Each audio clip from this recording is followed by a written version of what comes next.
सिंध जी सियासी सूरत हाल ते ॻाल्हि ॿोल जे सिलसिले में आउं रुख सिद्धी अवां दोस्तानाई साथियुनि सां मुखातिबु आहियां। अवां सभिनी खे मुंहिंजे तरफ़ां सलाम पहुचे। आउं सभिनी भेनरुनि ऐं भाउरुनि खे गुज़ारिश कयां थो त हू मुंहिंजे चैनल खे सब्सक्राइब कनि, सोशल मीडिया अकाउंट्स ते फॉलो कनि, जीअं पाण सिंध जो केस जेको आहे सो अवामी अंदाज़ में, सिंध जी तारीख़ अवामी अंदाज़ में अव्हां ताईं पेश करे सघूं। हाणे पाकिस्तान में शामिल थियण खां पोइ जेका सिंध जी सूरत आहे उहा इंतिहाई बदतरीन आहे।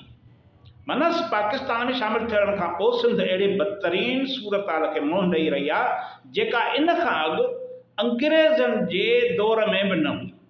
अंग्रेज़नि जे दौर में सिंध जी सकाफ़त, सिंधी सकाफ़त ऐं ॿोलीअ खे अंग्रेज़नि मंझां को ख़तरो कोन हुयो। उटलंदो अंग्रेज़नि जे दौर में सिंधी ॿोली वॾे पैमाने ते तरक़ी कई। ॿियो त अंग्रेज़नि जे दौर में सिंधियुनि खे अक़िलत में अचणु ऐं उन रस्ते पंहिंजो क़ौमी तशख़ुस, पंहिंजो क़ौमी वजूद हमेशह लाइ विञाइण जो को बि ख़तरो मौजूदु न हुयो। जॾहिं पाकिस्तान ठहण खां पोइ सियासी ऐं मुआशी ग़ुलामी खां सवाइ असां पंहिंजो क़ौमी तशख़ुस, पंहिंजी अलॻि क़ौमी सुञाणप, सकाफ़ती तशख़ुस विञाइण जे वेझो अची पहुता आहियूं। पाकिस्तान ठहण खां पोइ सिंध जे वतनी सरहदुनि, सकाफ़ती सरहदुनि, सियासी ऐं इक़्तिसादी मुफ़ादनि जो को बि एहतराम न कयो पियो वञे।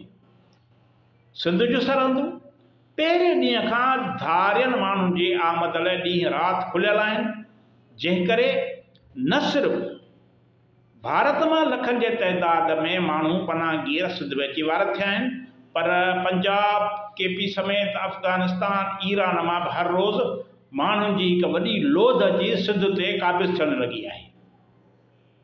जंहिं करे सिंधी माण्हू तेज़ीअ सां पंहिंजी धरतीअ ते अक़िलत में तब्दील थियणु लॻा आहिनि। 1947 खां अॻु सिंध में 2 सैकड़ो धारिया माण्हू रहाइश पज़ीर हुया।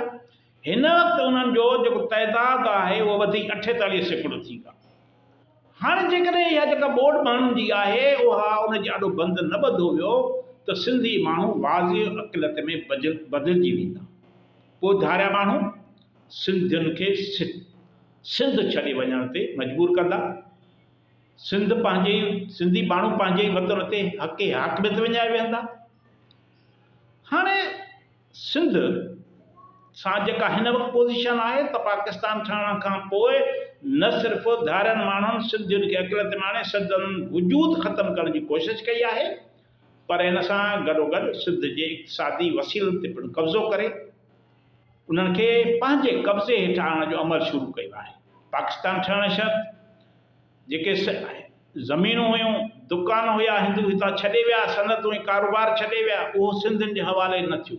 उहो ॿाहिरां आयलनि खे, भारत खां आयलनि हवाले कयो वियो।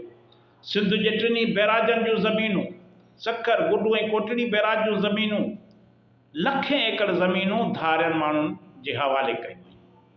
अवां जी वॾी वॾी महिरबानी। ईंदड़ वीडियो ताईं इजाज़त।